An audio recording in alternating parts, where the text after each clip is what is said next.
자, 오늘 저는 여러분들과 함께 유다서 두 번째 시간을 함께 나누도록 하겠습니다. 기독교의 복음이라는 것은요, 확정된 복음이다. 어떤 복음이다? 확정된 복음. 오늘 목소리가 힘찹니다. 아주 좋아요. 자, 기독교의 복음은 어떤 복음이다? 확정된 복음. 확정된 복음이다라고 말씀을 드렸습니다. 그 복음은 어제나 오늘이나 영원토록 동일해야만 합니다. 초대교인들이 들었던 그 복음은 21세기를 사는 우리들에게도 동일하게 전달되어야만 하는 것입니다. 그런 의미에서 복음이라는 것은 시대에 따라 달라질 수 있는 것이 아니에요. 그래서 기독교의 복음을 확정된 복음이라고 말하는 겁니다. 자, 이 확정된 복음을 가지고 있는 것이 교회인데, 당시 초대교회에 굉장히 큰 문제가 생기게 됩니다. 그 문제가 뭔가? 하이레시스, 그리스어인데요. 이단들이 교회 안에 들어오기 시작한 것이죠. 초대교회에서 가장 큰 문제가 됐던 것이 바로 나스티시즘이라고 합니다. 영지주의라고 하죠. 영지주의 들어보셨습니까? 영지주의라고 하는 이단들이 들어왔습니다. 그럼 이 영지주의가 과연 무엇이냐? 첫 번째로는요, 이 영지주의는 유대의 사상, 우리 기독교는 유대의 사상을 기초로 하고 있지 않습니까? 근데 유대의 사상을 기초로 하는 것이 아니라 히랍 사상을 기초로 하고 있습니다. 히랍 사상을 기초로 기독교를 해석하고 있는 게 바로 이 영지주의예요. 그러면 히랍 사상은 무엇인가? 바로 소피스트들이 가지고 있던 사상을 말하는 것인데, 용어가 좀 어렵죠, 그렇죠? 소피스트는 과연 뭐고, 이 히랍 사상은 과연 무엇인가? 이 히랍 사상을 여러분들에게 아주 쉽게 풀어드리면, 물질적인 성공이 행복한 삶, 물질적인 성공이 행복한 삶이라는 주장을 하는 것. 그러다 보니까 모든 삶, 인간의 삶 자체가 인간의 풍요함에 맞춰져 있습니다. 그래서 초대교회의 문화와 철학을 보면 이런 기반을 중심으로 해서 정치학이라는 것이 발전을 하게 됩니다. 뿐만 아니라 상대를 설득하기 위한 논리학이라는 것이 이때 성장하게 되는 것이죠. 이것이 그리스의 문화예요. 그리스의 문화. 이것이 교회에 들어오게 된 것입니다. 여러분, 호메로스의 오디세이라는 책 보신 적 있습니까? 네, 워낙 유명한 책이죠. 24부작으로 된 굉장히 대작입니다. 대서사인데요. 굉장히 유명한 책입니다. 율리시스라는 주인공이 나타나서 이 어려움과 고난을 헤쳐나가면서 역경을 통해 성공과 부귀영화를 이루어가는 내용을 담고 있는 게 바로 이 오디세이예요. 제가 앞서 말했던 것처럼 인생에 있어서 부와 그리고 성공, 이것을 신앙과 접목을 시키고 있는데, 문제는 뭐냐면 인간이 완전한 존재예요? 완전한 존재가 아니에요. 완전치 못하죠. 그러다 보니까 문제는 뭐냐 하면 인간이 부는 소유하고 추구할 수 있어요? 없어요? 있어요. 있는데 영은, 내 영을 구원시킬 수 없는 데 문제가 부딪히게 된 거예요. 자, 인간은 부유함을 충족시킬 수 있어요. 어찌됐든 간에. 그런데 영적인 구원과 함께 플러스가 될 수 없다는 것이 문제였단 말이에요. 그래서 영과 육신을 분리해서 생각하게 된 것이 바로 영지주의적 기독교예요. 이게 뭐냐면 육신이 약하다는 건 다 아는 사실 아니에요. 그렇죠? 우리의 육신은 약하잖아요. 성적인 쾌락을 좋아하고 돈 좋아하고 권세나 권력, 누구나 할 것 없이 다 좋아하죠. 그렇죠? 다 좋아하잖아요. 그러니까 우리의 그런 육신적 생각을 영적인 생각과 좀 분리해서 두는 거예요. 인간은 그럴 수밖에 없다는 것이죠. 인간은 인간이 좋아하는 것을 끊임없이 채워가는 존재라는 것이에요. 반대로 한편으로 구원받은 인간의 정신과 영은 선하니까, 이 영은 선하다는 거예요. 우리 육신은 더러워도 영은 선하니까 그 선함만으로 구원이 가능하다라고 가리킨 것이죠. 좀 이해되세요? 내 영은 착해. 내 육신은 나빠. 그러니까 구원 못 받는 건 육신이고 구원 받는 건 뭐야? 영이다라고 가리켰다라는 것이죠. 이게 영지주의고 이게 히랍사상이고 이게 소피스트들이 생각했던 기독교예요. 당시에 세상 중심, 물질 중심, 히랍사상과 복음이 결합되어진 사상, 이게 바로 나스티시즘이라고 얘기할 수 있는 것이죠. 지금 21세기 기독교와 굉장히 유사한 모습을 보이고 있습니다. 물질을 추구하고 권력을 탐하면서 모든 나의 죄를 사랑의 하나님께서 이해해 주시고 나를 구원시켜 주실 것이야 라는 생각, 그 생각이 히랍사상, 영지주의적 기독교라는 것이에요. 굉장히 위험한 것이죠. 유다도 바울도 베드로도 이 부분을요 굉장히 심각하게 받아들였어요. 굉장히 심각하게. 그리고 교회 안에서 이단들 때문에 생긴 두 번째 문제가 있었습니다. 이 굉장히 심각한 문제였거든요. 그 심각한 문제가 무엇인가? 그것은 바로 구원의 확신이었어요. 우리에게 구원, 이 구원이라는 것은 어떤 것을 전제로 하고 있습니까? 구원은 좀 더 구체적으로 한다면 하나님의 은혜를 전제로 하고 있어요. 우리의 구원이라는 것은 뭐를 전제로 하고 있다고요? 하나님의 은혜라는 것을 전제로 하고 있어요. 그런 의미에서 생각해 봤을 때 모든 것을 하나님이 다 이해해 주실 거다. 내가 죄를 지어도 다 용서해 주실 거야 라는 생각은 하나님과 우리와 가지고 있는 구원의 관계를 너무 내 중심적으로 생각하고 있는 것이에요. 그렇죠? 너무 우리 중심적으로 생각을 하고 있다고요. 왜? 구원이라는 것은 하나님과 나와의 관계성으로 이루어진 결과물이에요. 하나님과 여러분들이 어떻게 이어져 있는가, 그게 중요하다는 말이에요. 사도 바울은 이 부분을 우리에게 다름질, 달리기라는 것으로 설명을 하고 있습니다. 쉽게 말해서 여러분들이 교회에 나오는 그 순간부터 구원을 받은 것은 아니다라는 것이에요. 교회를 나왔다고 구원을 받게 되는 것은 아니다라는 것이에요. 구원을 향한 달리기가 시작되었다라고 얘기할 수 있는 것이죠. 그런 의미에서 모든 인류가 신앙 고백을 하지만은 모두가 구원을 받을 수 있는 것은 아니다.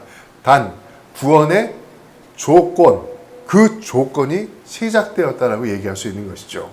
이 말은요, 예수를 믿는 사람들은 예수를 믿는 사람다운 모습이 있어야만 한다는 것이에요. 나에게 그게 필요해요. 우리는 영으로 시작했지만 육으로 끝나는 사람들을 많이 볼 수 있습니다.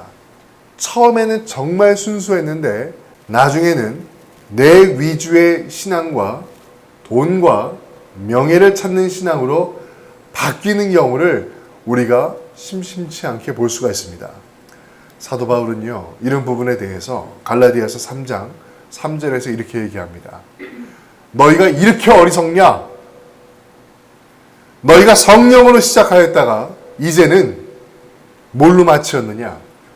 육체로 마치고 있느냐라고 얘기하고 있어요. 사도 바울이 그렇게 얘기하고 있죠. 그러면 우리는 우리의 구원을 어떻게 알 수 있는가? 사실상 이 질문이 어려운 이유는요, 인간 스스로는 구원을 확신할 수 있어요, 없어요?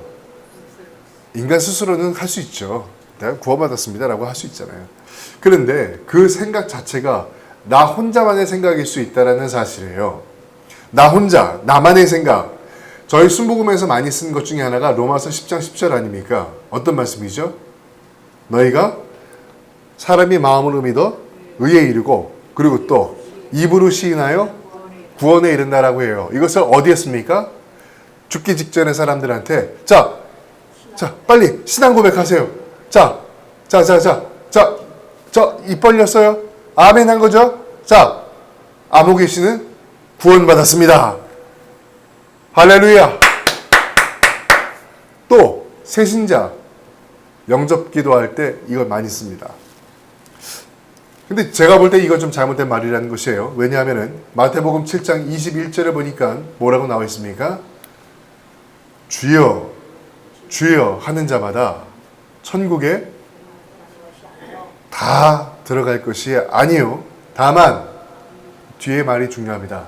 하늘에 계신 아버지의 모대로 뜻대로 행하는 자만 천국에 들어갈 수 있다라고 성경은 분명하게 얘기하고 있어요. 그러니까 주변에서 그 이야기를 듣던 예수님의 이야기를 들은 종교학자가 이렇게 얘기하죠. 뭐라고 얘기합니까? 아니 우리들은 하나님의 이름으로 병자도 고쳤소이다. 그뿐만이 아닙니다. 내가 하나님의 이름으로 귀신도 쫓았나이다. 아니 내가 이런 기적을 행하지 않았습니까? 근데 뭔 소리 한 거예요? 라고 예수님한테 얘기합니다. 그래서 예수님이 뭐라고 말씀하십니까? 나는 너희를 도무지 알지 못한다라고 얘기합니다. 그러면서 그 뒷부분에 예수님은 못을 박습니다. 뭐라고 합니까? 불법을 행하는 자들아 내게서 떠나가라 라고 말씀을 하십니다. 떠나가, 야 꺼져 이런 말이죠.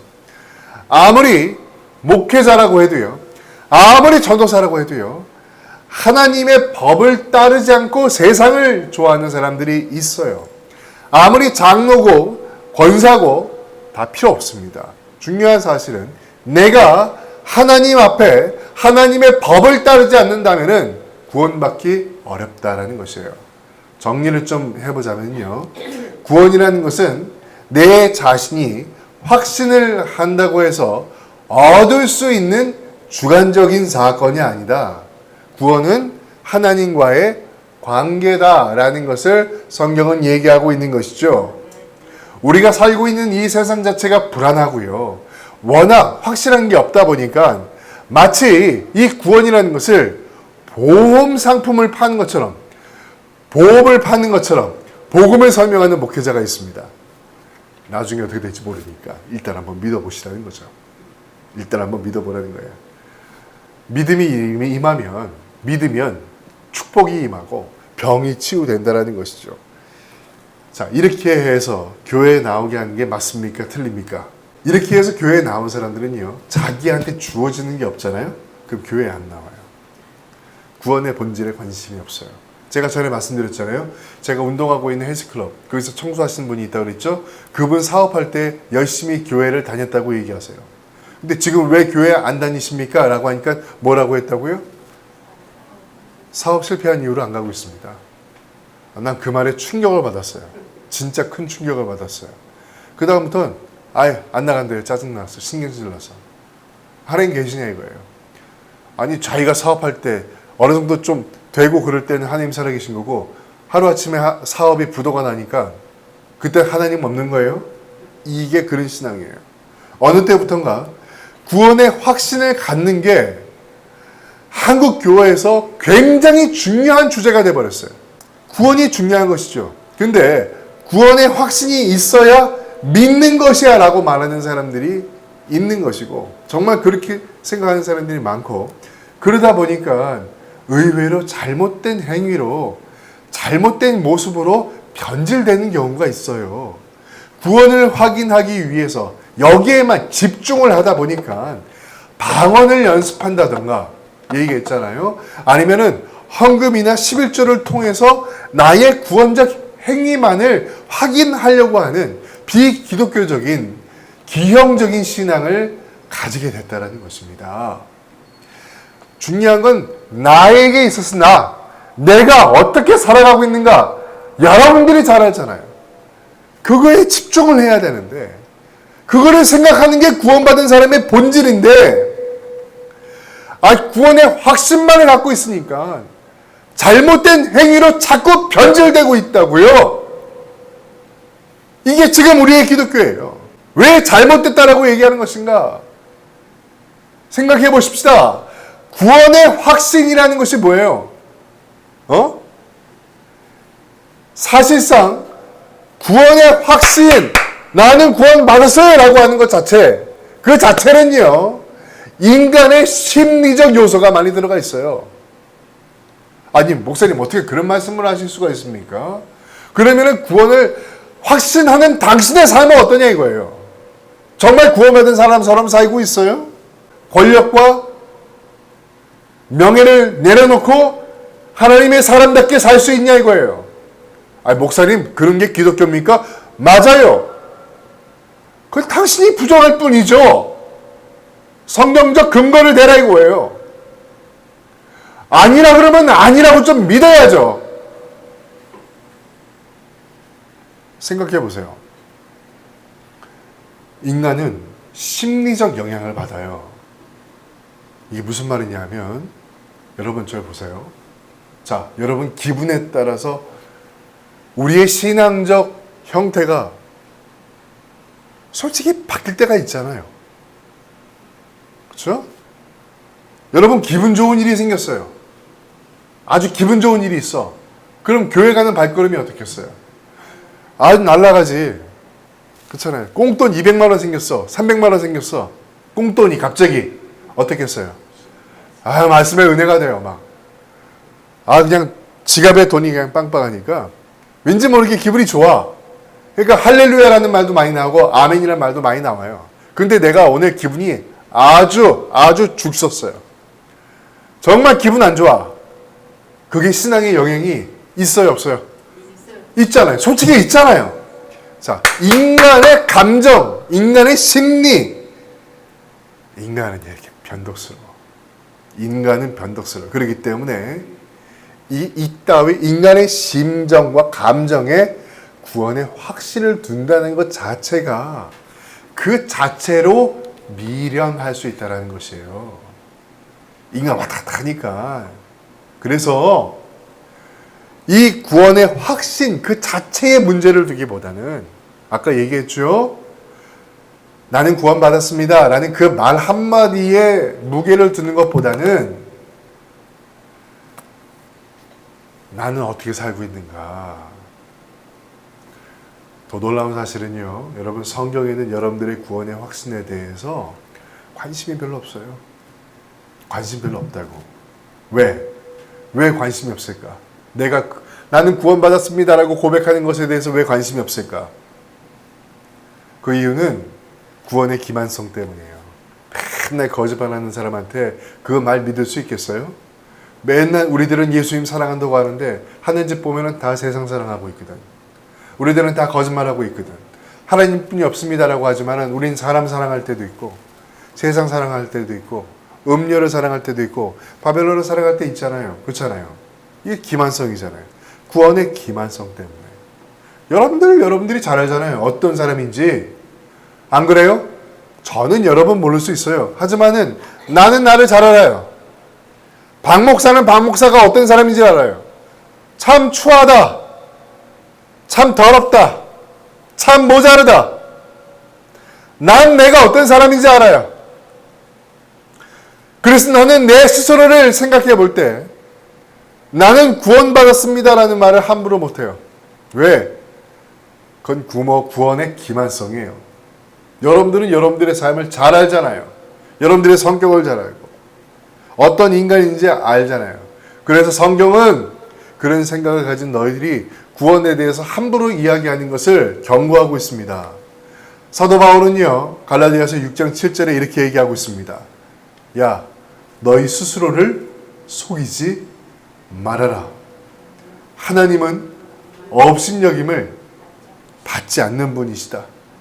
사람이 무엇으로 심든지 그대로 거둘 것이야 라고 얘기하고 있어요. 여기서 심는 대로 거둔다는 말씀은요, 여러분 헌금 많이 내고 11조를 많이 내면 그만큼 여러분들이 축복으로 걷습니다라는 그런 말이 아니에요. 구원에 대해서 착각하지 말고 스스로 기만하지 말라는 거예요. 구원의 삶의 행위대로 거두는 것이 하나님의 원칙이라는 설명인데, 자, 구원의 행위대로 심는 것, 그게 뭡니까? 구원의 행위대로 심는 것. 얼마나 너희가 십자가를 지고 있느냐에 따라서 너희가 거둘 수 있다는 것이에요. 뭘 걷겠어요? 구원의 완성을 얘기하고 있는 것이죠. 고린도전서 10장 12절에 보면요, 이런 얘기합니다. 야, 너희가 선 줄로 생각하니? 넘어질까 두려워해. 라고 얘기합니다. 또 4장 8절에서는요, 비꼬는 어조로 이렇게 얘기합니다. 너희가 구원을 다 이룬 것처럼 생각되니? 너희가 왕이라도 된 것 같니? 그렇게 생각하고 배부르다고 하지만 웃기지 말아라. 이렇게 얘기합니다. 바울은요, 끊임없이 얘기합니다. 뭐라고 얘기하느냐? 너희가 정말로 믿음에 서 있는지를 테스트해봐라. 스스로. 집요하게 얘기합니다. 너 정말 크리스찬이니? 정말로 하나님보다 세상을 사랑하지 않고 그렇게 살아가니? 너 정말 세상보다 하나님 사랑하니? 이런 질문을 스스로에게 하라는 거예요. 나에게. 그러면서 사도 바울은 9장 27절에 이렇게 얘기합니다. 나도 그래. 나도 그렇다. 내가 복음을 전하면서 내가 조심하는 이유가 있다. 그 이유가 뭐냐 하면은 나도 버림받아. 나도 버림받을까 두렵기 때문이다라고 얘기하고 있어요. 그렇게 얘기해요. 지금까지 제가 말한 것을 좀 정리를 해보자면요.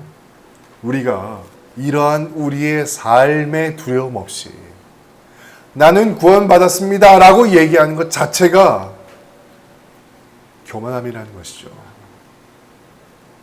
그래서 성경은 우리를 끊임없이 돌아보라고 우리에게 권면을 하고 있습니다. 우리는 예수님을 좋아하고 사랑한다라고 얘기하지만 분명 세상 속에서 살면서 세상을 좋아하는 사람이면은 틀림이 없습니다. 하지만 우리가 분명한 것은 우리가 그럼에도 불구하고 안심할 수 있는 이유, 뭐 할 수 있는 이유? 안심할 수 있는 이유는요, 우리를 사랑하여 주시는 하나님의 사랑, 그리고 우리를 향하신 하나님의 무한하신 신뢰가 그분에게 있다는 사실이에요. 이것을 바울은 뭐라고 얘기했냐면 끊을 수 없는 사랑이다라고 얘기하고 있습니다. 그러니까 나는 구원받았습니다 이런 말 하면서 세상 속에서 술 먹고 타락하고 세상 좋아하고 돈 좋아하지 말고 우리를 그렇게 신뢰해 주시고 사랑해 주시는 하나님만 바라보면서 너희 무겁고 힘든 십자가를 너희의 어깨에 매는 것을 두려워하지 말고 저 표대를 향해서 예수님이 서 계신 표대를 향해서 믿음의 경주를 해나가자라고 얘기하고 있는 것.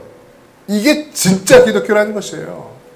그래서 빌립보서에서 뭐라고 얘기합니까? 나는 표대를 향해서 믿음의 경주 열심히 나는 달려가고 있어. 내가 끝까지 달려갈 수 있는 이유가 뭔지 아니? 뭐라고 얘기합니까? 그것은 내가 얻었기 때문도 아니고 내가 온전하기 때문도 아니다. 오로지 내가 예수께 사로잡힌 바 되어서 그래서 나는 구원을 향해서 저 표대를 향해서 달려가는 거야 라고 얘기하고 있는 겁니다. 그 표대라는 게 여러분 사업의 성공의 표대를 향해서 가십시오. 성경을 그렇게 해석하지 마십시오. 이것은 그렇게 해석해서는 안 돼요. 성경은 성경대로 해석해야만 돼요. 그러면서 사도 바울은 얘기합니다. 나도 너랑 똑같다. 나도 너랑 똑같이 세상 사랑한다. 하지만 나는 발걸음 멈추지 않을 거다. 하나님 날 사랑하시니까 나는 끝까지 저 표대를 향해서 갈 거다. 여러분도 나와 똑같이 생각해 달라고 얘기하고 있습니다. 우리 기독교의 구원을 한마디로 설명하고 있는 게 히브리서입니다. 히브리서 한번 찾아볼까요? 히브리서 12장 2절에서 3절 말씀 찾아보겠습니다. 우리 믿음의 시작이며 또 믿음을 완전하게 하시는 주님만을 바라봅시다. 예수님께서는 십자가에서 돌아가실 때 아무것도 아닌 것처럼 모든 부끄러움을 참아내셨습니다. 예수님께서는 하나님께서 예비해 두신 기쁨을 기대하셨기 때문에 그렇게 하실 수 있었던 것입니다. 이제 그분은 하나님 보좌의 오른편에 앉아 계십니다. 예수님을 생각하십시오. 예수님께서는 죄인들이 그를 미워해서 악한 일을 할 때에도 묵묵히 참으셨습니다. 지칠 때라도 낙심하지 말고 예수님의 본을 따르시기 바랍니다. 자, 여러분 좀 정리가 되셨습니까? 기독교의 구원이라는 것은 그리스도를 바라보며 십자가를 내 삶 가운데 지는 것이에요. 그리고 날마다 내가 지고 있는 그 십자가를 확인하는 삶, 그게 우리가 믿는 구원이에요.